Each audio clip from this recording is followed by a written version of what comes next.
uyu munsi hariho abagore bakubwira n'ikosa bafise ntibanaryemere kubera ko kudaca bugufi, kutagira ubwenge.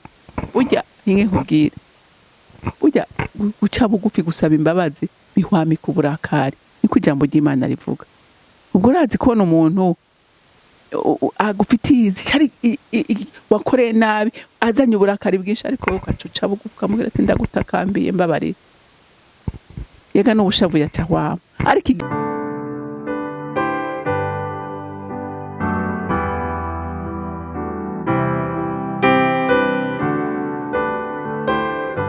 bakunzi ba CANAAN TV, ndanezerewe kandi gusubira guhura namwe ngo tuganire ijambo ry'Imana. Ariko imbere yuko tubanza kuganira, reka dusenge. Uri mwiza Mana kandi ugira neza. Mwami Imana, ntiturambirwa nk'abana bawe wateye iteka ryo kukumenya, kugushima no kugushimagaza no kugushira hejuru. Uri Imana idukunda kandi dukoresha Mwami Imana ivy'ubutwari. N'ubu ndasenze kubw'imbabazi zawe n'urukundo rwawe, unyemerere ijambo tugiye kuganira Mwami rigira imbaraga zo gukora no guhindura imitima y'abakobwa bawe n'abahungu bawe Mwami Imana, kugira ngo bagire umwete n'ishaka gukora ibikorwa byiza biguhimbara, kugira ngo Mwami Imana bashobore kubera umugisha amahanga yose. Mwami ndagushima kandi ndagushimagiza kukugira neza uko bukeye n'uko bwije. Icubahiro cyose n'amashimwe yose aba yawe mu izina rya Kristo Yesu nsenze gutyo, amen amen. Reka turabundi mugore yakoze neza atabara umuryango wiwe. Umugabo byanse yananiwe, yakoze ivyankwa n'Imana, ashavuza umutima wa Dawidi, hama agira imigambi yo guhonya umuryango wiwe, ariko kubw'ubutwari bw'umugore arahaguruka aratabara. Haleluya. Reka rero dusome ijambo ry'Imana riri muri Samweli wa mbere. Turasoma kuva igice ca 25, dusome kuva ku murongo wa 18. Reka dutangure dusome ndasoma kure kugira ngo mushobore kumva iyo nkuru, ego hanyuma turabisigura icyo bivuga. Ngo maze tugere ku murongo wa 18. Maze Abigayili arihuta atora imitsima 200, imikuzi 2 y'umuvinyu, inyama zihiye z'imfizi 5 z'intama, ingero 5 z'ingano zikaranze, amahando 100 y'inzabibu zumye, n'uturobe 200 tubumba bumvye. Ngo musukoni abiremeka indogoba, abarira abantu biwe ati nimunyitangira imbere, mugende nanje ndaje ndabakurikiye. Ariko ntiyabwira Nabali umugabo wiwe.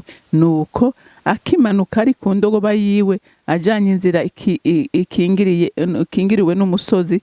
Dawidi n'abantu biwe bariko baramanuka batumberanye nawe, agize atya ahura nabo.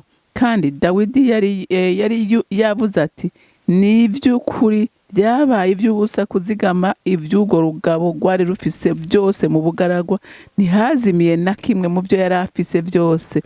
Namugiriye ibyiza, anyishuye ibibi. Nibwacakira umuhungu n'umwe nasize mu bantu biwe, Imana ibimpanire jewe Dawidi mbere birushirije. Nuko Abigayili abonye Dawidi ava ku ndogoba yiwe vuba, akubita inkoro hasi, aramwunamira yitembegaza imbere y'ibirenge vyiwe, aramubarira ati mwami wanje, ico caha aba ari jewe kijako. Ndakwinginze wumvirize ico ndakubarira jewe umushumba-kazi wawe, utegere amajambo yanje. Ndakwinginze mwami wanje, ntiwiyumvire kuri uwo muntu w'inkozi y'ikibi Nabali. Izina niryo muntu, Nabali niko yitwa, kandi ubujuju niko kameremere kiwe. Ariko jewe umushumba-kazi wawe sinigeze mbona abakozi bawe bagukorera watumye mwami wanje. None rero databuja, nk'uko Uhoraho yamaho nawe ukaba uriho, Uhoraho niwe agutesheje ngo ntuvishe amaraso, ntiwihore ubwawe abansi bawe. N'abarondera ukugirira nabi barakamera nka Nabali databuja. Amen. Iyi nkuru ni inkuru iryoshe kandi no gutera intege ngo uje kuyisoma yose, kugira wumvirize ingene uyu mugore yahagurutse mu gihe gikomeye, mu gihe urugo rwiwe rugira ruranduke. Arahaguruka nk'intwari. Haleluya. Akora ibyananiye umugabo. Haleluya. Bwira nazina mugore, uyu munsi hariho abagore wumva ngo jewe ibisi nshobora kubikora ku mugabo wanjye atabikoze. Wewe ubishoboye kwe kutobikora bikore, kuko wahamagawe kubiki umufasha, kandi umufasha afashe ico umuntu adashoboye. Haleluya. Igihe utari kurakora ikintu cananiye umugabo wawe, nturi umufasha mwiza, uri umufasha mubi. Haleluya. Uri umufasha mubi. Umugore mwiza ahagarara aho umugabo vyanse. Haleluya. Kuko Abigayili adahaguruka, murumva ko urugo rwiwe rwari rugiye kubona ibyago, ariko kubw'ubutwari bwiwe yaratabaye. Haleluya. Ngo Dawidi atuma abantu ati genda mubwire Nabali, kuko bagiriye neza Nabali, ati genda rero mumubwire ngo ariko arakatisha ubwoya bw'intama, kandi wari umunsi mukuru ukomeye, baba bateguye ibintu bikomeye, ati genda mumubwire natwe atugirire neza, tugaburire. Hama ababwira amajambo maragira ati abantu bose bataye bashebuja baje kurondera ibintu iwanje, ati binabiteguriye abantu bariko barankorera, apana ivyo vyiyerereze. Dawidi yumvira ingene yagwaniye ubusho bwiwe, ingene yagwaniye abungere biwe, ibikoko bije kujya intama ze bagatabara. Aravyiyumvira byose, ati none aransuzuguye, ati jewe uyu munsi ntazi na muhungu usigaza mu rugo rwiwe, uyu munsi arambona jewe Dawudi ndiwe.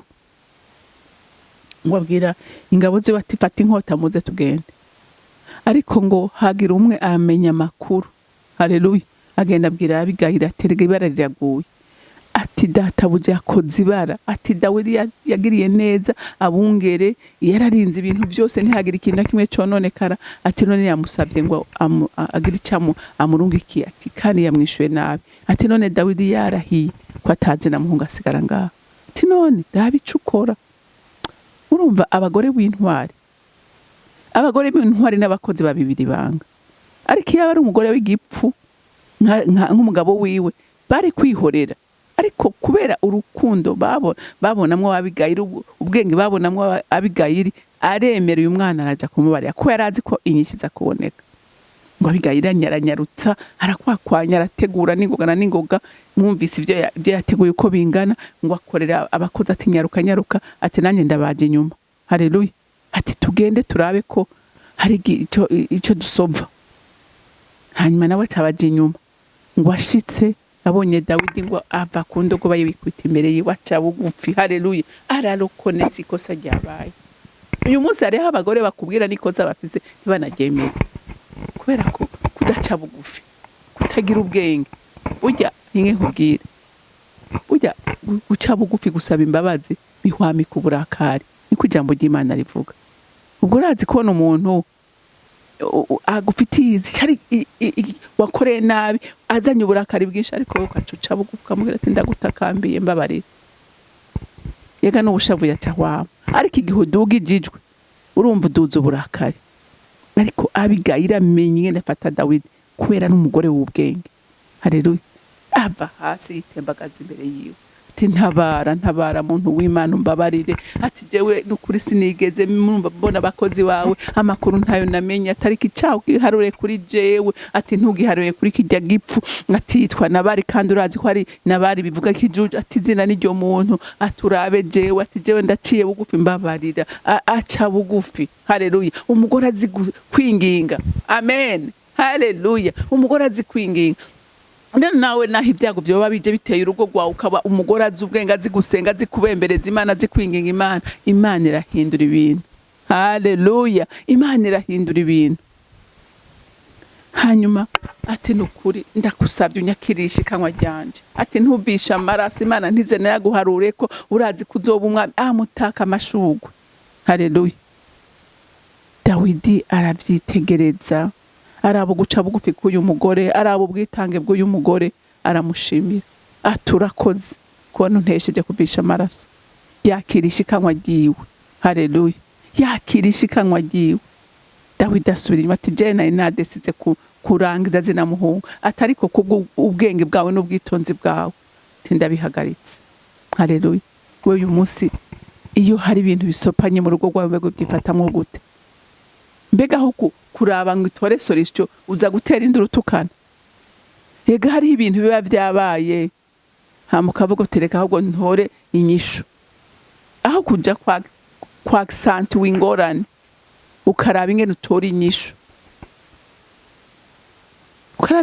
inyishu, ntiwihute sha, ntiwihute. ntiwihute kugira nabi, ariko usenga Imana ubaze icyo ukwiye gukora muri iyo situation nyene urimo. Ntutwagwe n'ibigumbagumba. Iri jambo ntiryapfuye kuza uko. Ubwo hariho abahagurutse gukora nabi, hari abahagurukijwe n'amarangamutima yabo, ariko ndakwinginga kubw'imbabazi z'Imana, subira hasi usenge ubaze Imana igikwiye gukorwa. Haleluya, haleluya. Abigayili yarafukamye, afukamye imbere ya Dawidi. Ibigereranywa nuko yafukamye imbere y'umwami Imana, abaza Imana icyo akwiye gukora, atakambira Imana, arakonesa amakosa yiwe. Haleluya. Nawe nk'umugore w'ubwenge, emera wikorere, wikorere ibyo byose ubona biremereye, ibyo byose ubona byasopanye, byikorere ntaco. Ejo Imana izobigukiza, ejo Imana izobihindura bibe byiza. Haleluya, bibe byiza. Ntiwanke kwikorera. Hariho umukozi w'Imana yatwigishije ku munsi wa mbere, numva nsubiye kwigaya, numva mega nta dusenga nabi.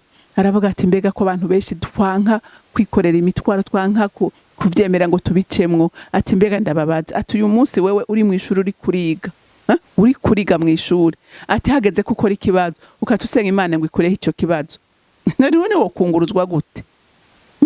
Ati abakristo benshi twama dushaka ngo dusengera ngo Imana ikureho ibibazo kugira ngo none ucubike udakoze ikibazo.